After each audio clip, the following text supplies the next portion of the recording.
그날 내가 품에 안고 뛰쳐나가네. 그게 누구 딸이었는지 정말 모른다고 말할 수 있어. 스텔라장이 이렇게 묻는 순간 공 실장의 얼굴에서 피가 쫙 빠졌습니다. 숨은 쉬고 있는데 영혼만 통째로 빠져나간 사람처럼 얼어붙어 있었거든요. 스텔라장은 한 걸음도 안 물러났습니다.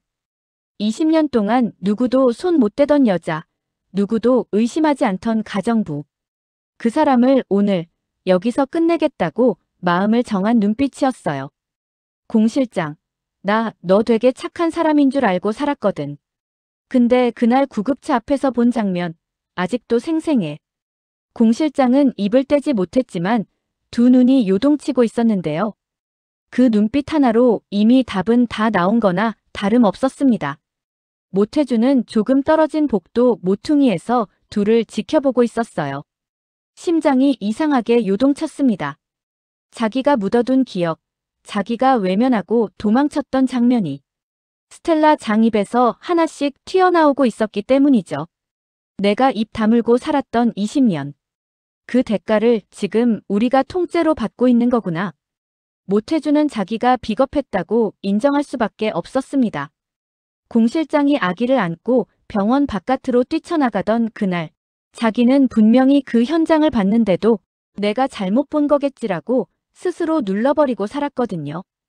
이제 더는 도망칠 수 없다는 걸 깨달은 순간 모태주는 한 사람을 떠올렸습니다. 민두식. 요양병원 한쪽 병실. 밤마다 기계 소리만 울리는 그 방 안에서 민두식은 상체도 제대로 못 일으키면서 눈만 반짝이고 있었습니다. 몸은 갇혀 있는데 머리는 멀쩡한, 그게 더 지옥 같은 상태였죠. 그 옆에 선 모태주가 낮게 속삭였습니다. 회장님, 이제 끝내야 할 것 같습니다. 제가 회장님을 밖으로 모시고 나가려고 합니다. 민두식 눈이 가늘게 떨렸습니다. 넌 스텔라 장 사람 아니었나? 왜 이제 와서? 저도 이제 선택해야겠더라고요. 선한 사람들 다 부서지는 꼴, 더는 못 보겠습니다. 루시아 누님, 문태경 형님. 두 사람 망가지는 거 보고 가만히 있는 건 그냥 공범이더라고요. 민두식은 숨을 길게 들이쉬었습니다. 요양병원 특유의 약 냄새가 더 역하게 밀려왔지만 그 순간만큼은 피 냄새처럼 느껴졌어요. 그래서 날 꺼내서 뭘 하겠다는 건데. 모태주의 눈빛이 단단해졌습니다. 진실을 회장님 입으로 직접 말하게 할 겁니다. 그리고 어머니도 민경채도 공 실장도. 더는 숨을 곳 없게 만들 겁니다. 스텔라 장은 그 시각 공 실장을 의자에 앉혀놓고 단도직입적으로 들어가고 있었어요. 민경채 어릴 때 사진 다 꺼내와. 공 실장이 바들바들 떨면서 말했습니다. 사모님, 그게 갑자기 왜? 지금부터 내가 묻는 건 전부 20년 전이랑 연결돼. 사진 가져와. 안 갖고 오면 그날 구급차 앞에서 내가 한 짓, 내가 먼저 떠들고 다닐 거야. 결국 공 실장은 오래 숨겨둔 상자를 꺼냈습니다. 노란색으로 바랜 앨범 속 사진들. 어린 민경채가 웃고 있었는데요. 스텔라 장은 한 장 넘길수록 입술을 꽉 깨물었습니다. 쌍꺼풀 없는 눈, 인매, 콧날. 이건 내 손녀 얼굴이 아니라 내 얼굴인데, 공 실장. 공 실장이 고개를 숙였습니다. 손등 위로 눈물이 뚝뚝 떨어졌어요. 변명도 못하고 거짓말도 못하는 사람 특유의 침묵이었습니다. 스텔라 장은 바로 다음 수를 준비합니다. 좋아. 그럼 말 대신 결과로 확인하지. 내가 직접 검사해 볼게. 그날 저녁 스텔라 장은 머리카락 몇 가닥을 조용히 챙겼습니다. 민세리의 머리카락 그리고 민경채의 머리카락. 거기에 더해 공 실장의 머리카락까지요. 이제 숫자가 대답해주겠지. 입으로 거짓말 못해도 유전자는 속일 수가 없거든. 며칠 뒤 유전자 검사기관에서 봉투 하나가 도착했습니다. 스텔라 장은 혼자 응접실에 앉아 봉투를 뜯었어요. 손이 떨려서 칼도 제대로 안 잡히더라고요. 맨 위에 보이는 문장 하나가 그녀의 눈을 그대로 얼려버렸습니다. 민세리 민두식 친자 불일치. 민세리 민경채 친자 불일치. 뭐? 목소리가 바닥에 떨어져 나간 것처럼 힘이 없었습니다. 종이를 넘기면 넘길수록 더한 게 기다리고 있었어요. 민경채 공실장 친자일치. 잠깐 숨이 멎는 기분이라는 게 이런 거였나 싶었습니다. 스텔라 장은 종이를 떨어뜨리더니 의자 등받이에 몸을 눌러붙인 채 한동안 눈을 감았어요. 그럼 내 딸이라고 믿고 키운 애가 실은 가정부 딸이었단 말이야. 자존심이 찢어지는 것보다 더 아팠던 건 미소 얼굴이 떠오른 순간이었습니다. 그럼 미소는 도대체 누구 딸이었는데? 그때 모태주가 찾아왔습니다.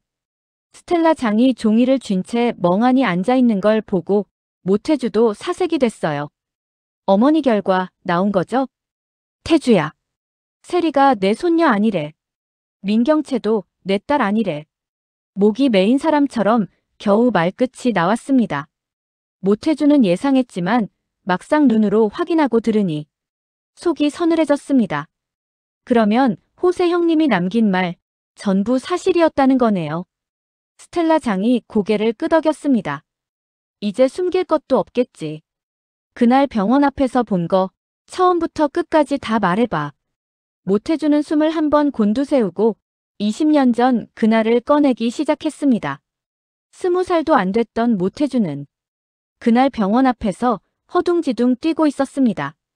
정호세가 민두식에게 맞아 중상을 입고 실려갔을 때도 옆에서 지켜본 사람이 자기였고 그 이후 루시아가 아이를 낳는 과정도 다 따라붙어 있었거든요.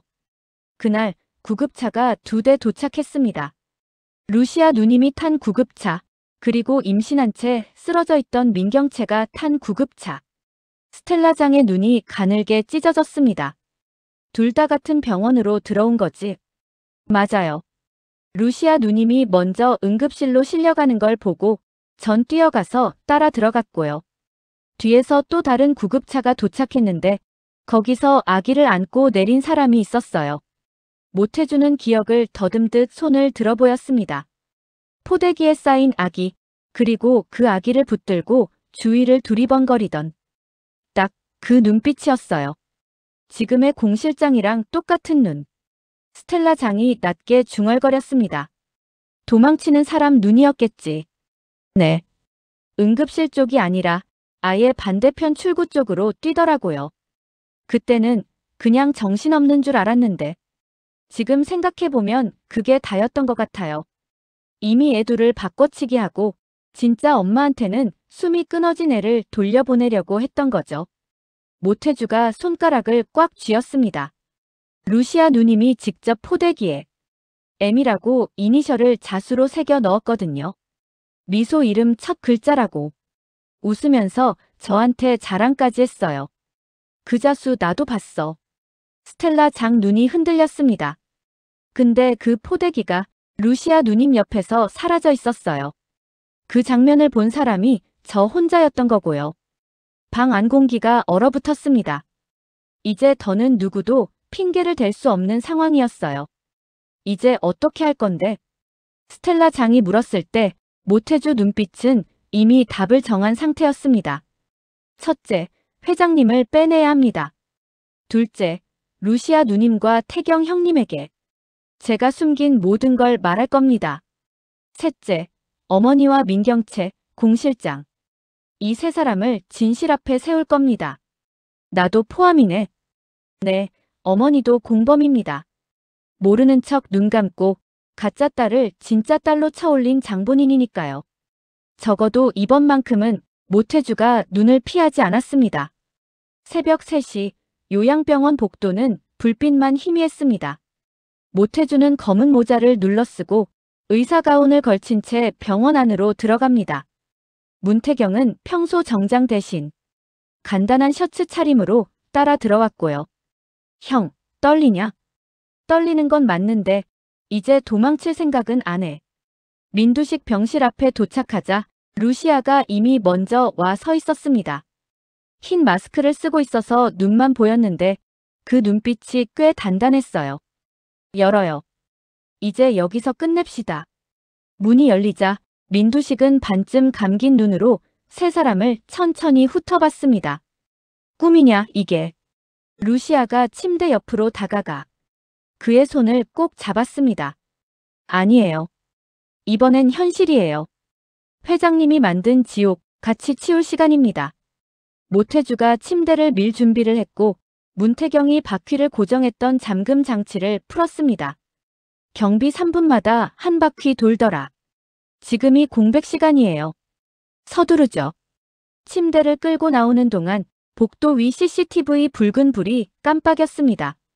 문태경은 일부러 의료 카트를 앞에 세워 민두식 몸을 가렸고 루시아는 의무기록 차트를 뒤적이는 척 연기를 했어요.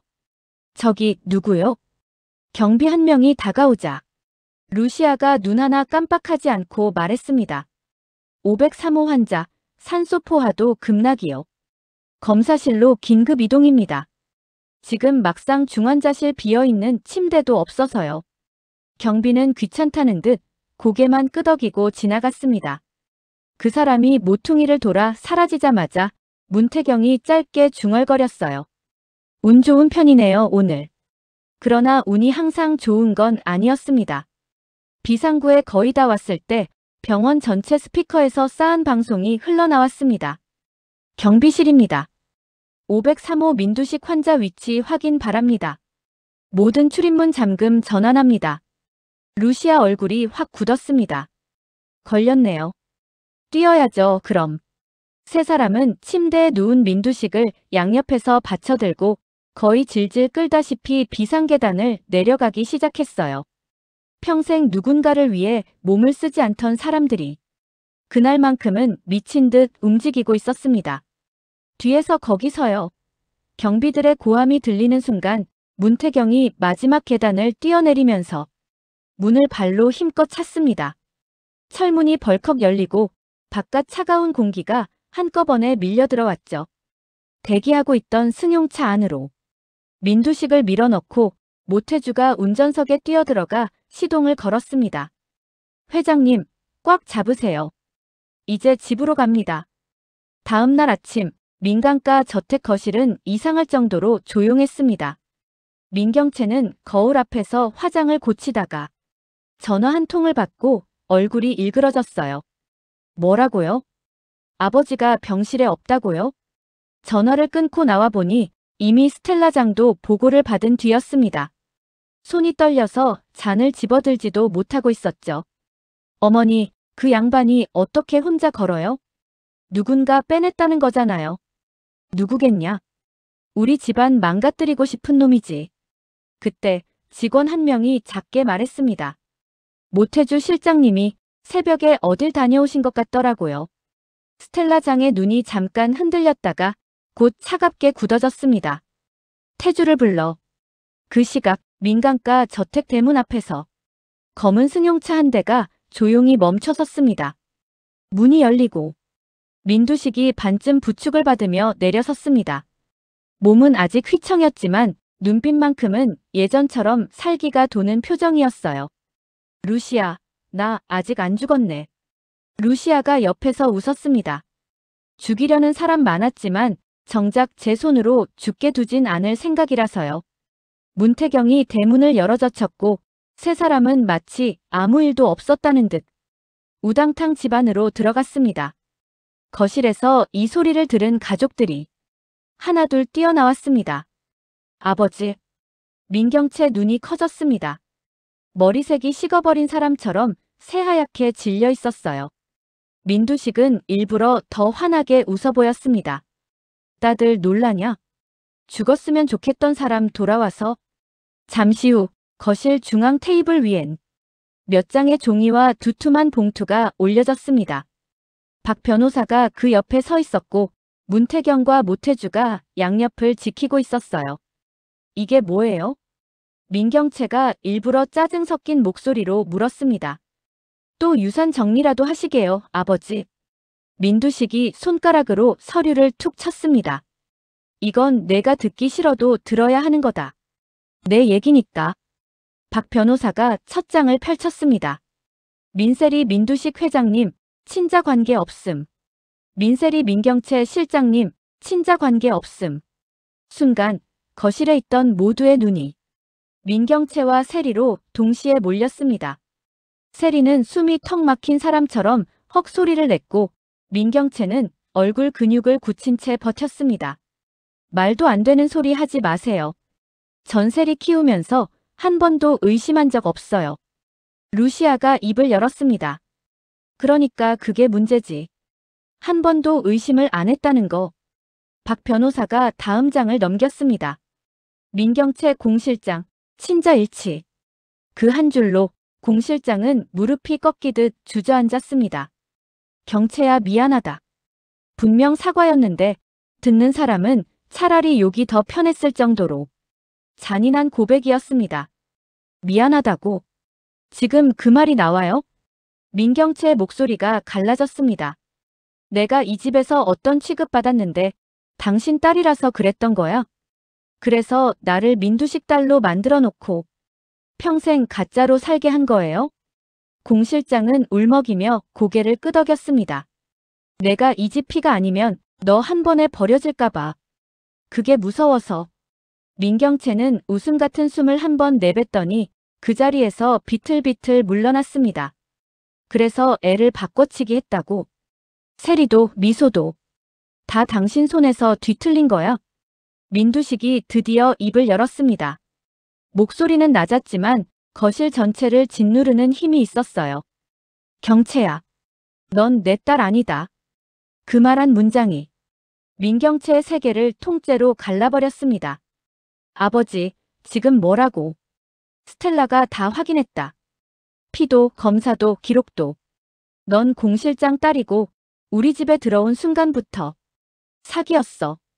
스텔라 장이 종이를 집어들고 민경채 앞에 내던지듯 놓았습니다. 여기 내 친엄마 이름 적힌 검사 결과야. 눈 뜨고 봐. 민경채는 손이 떨려서 종이를 제대로 잡지도 못했습니다.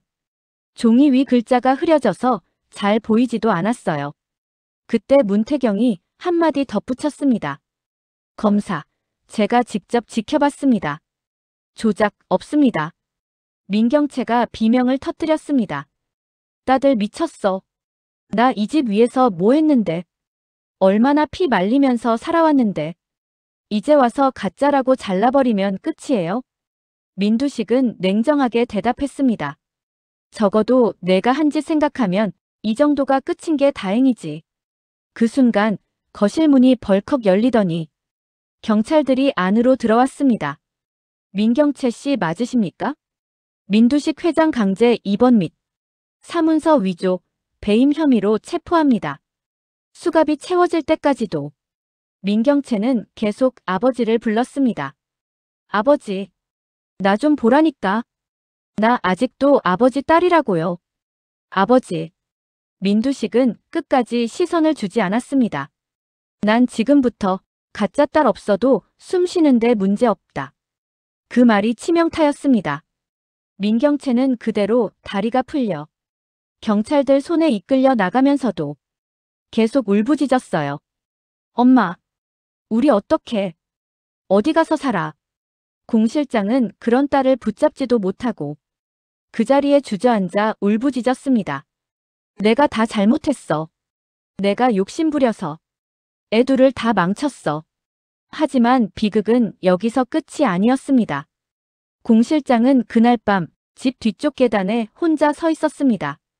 불도 제대로 켜지지 않은 어두운 복도, 손잡이를 꽉 잡은 손이 덜덜 떨리고 있었어요. 미소야. 세리야. 누구한테 먼저 사과해야 하니? 스스로 중얼거리던 그 순간 뒤에서 누군가 다가와 서늘하게 말했습니다. 지금 사과해서 뭐가 달라지는데요, 공 실장. 루시아였습니다.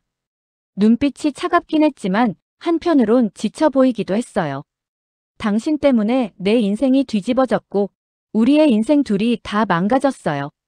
근데 나 당신까지 죽는 꼴 보고 싶은 마음은 없습니다. 공 실장은 그 말에 눈을 감았습니다. 살아서 죗값 치르라는 거죠. 네. 끝까지 보고 싶어요.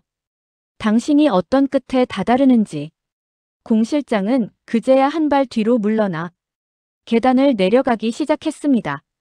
그러나 발이 헛디뎌 순간 몸이 크게 휘청였고 기어코 계단 모서리에 세게 부딪히며 굴러떨어졌습니다.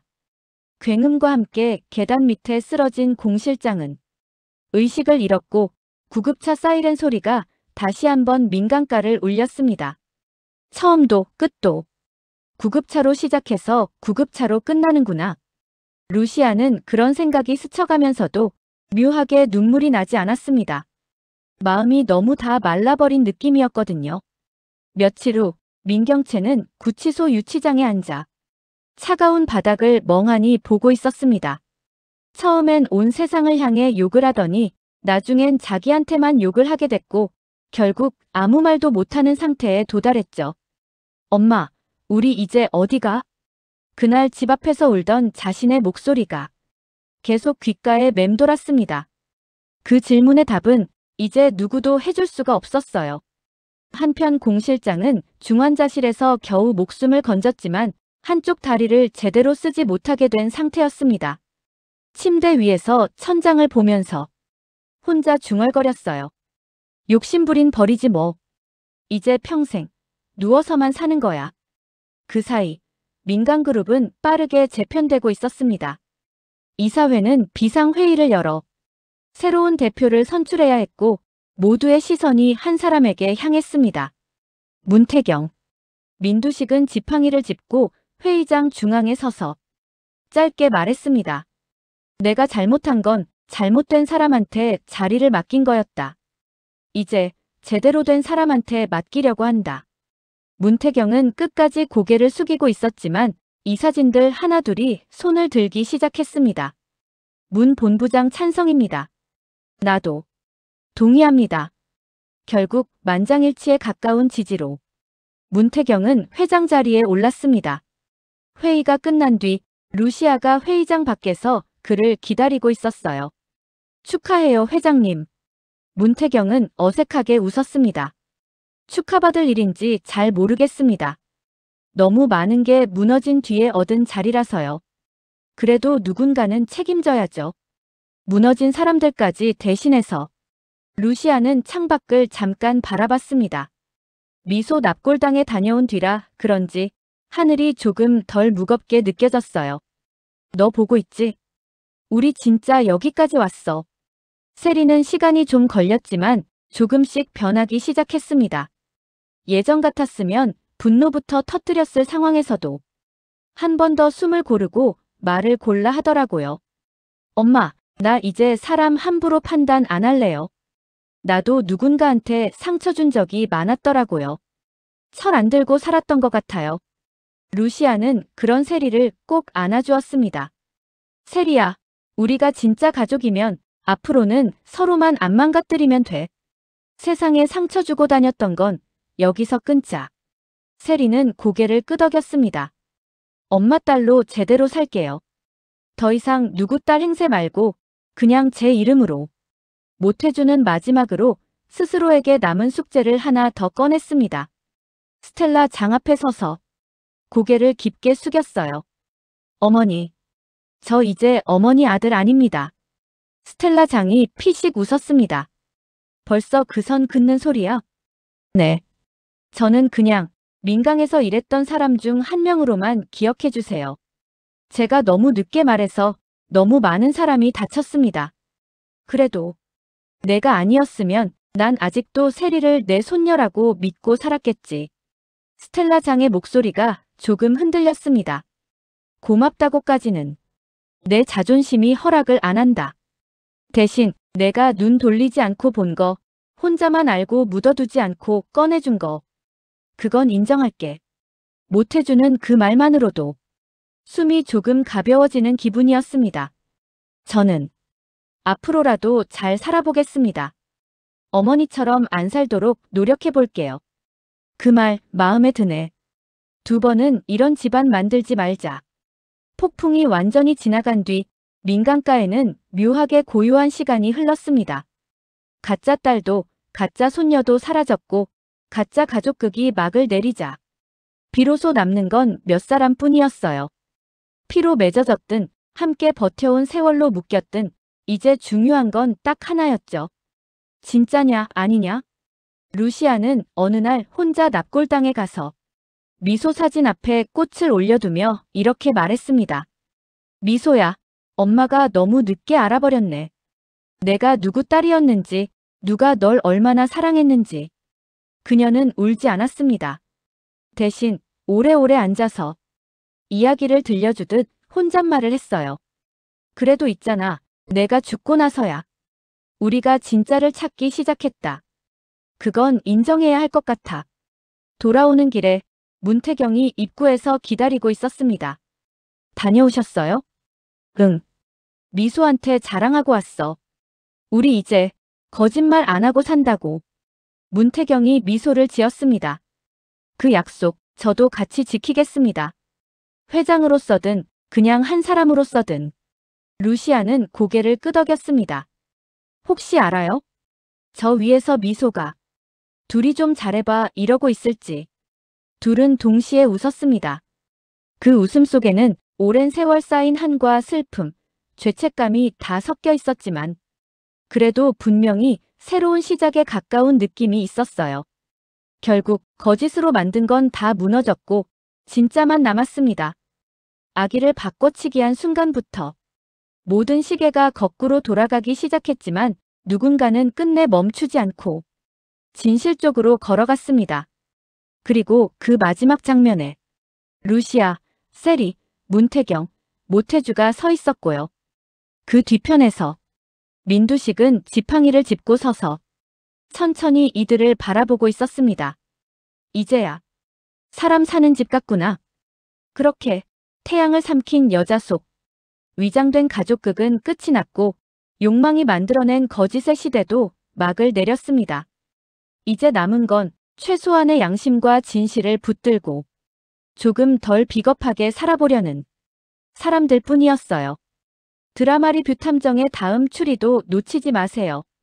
더 흥미진진한 리뷰를 위해 구독, 좋아요 부탁드려요. 감사합니다.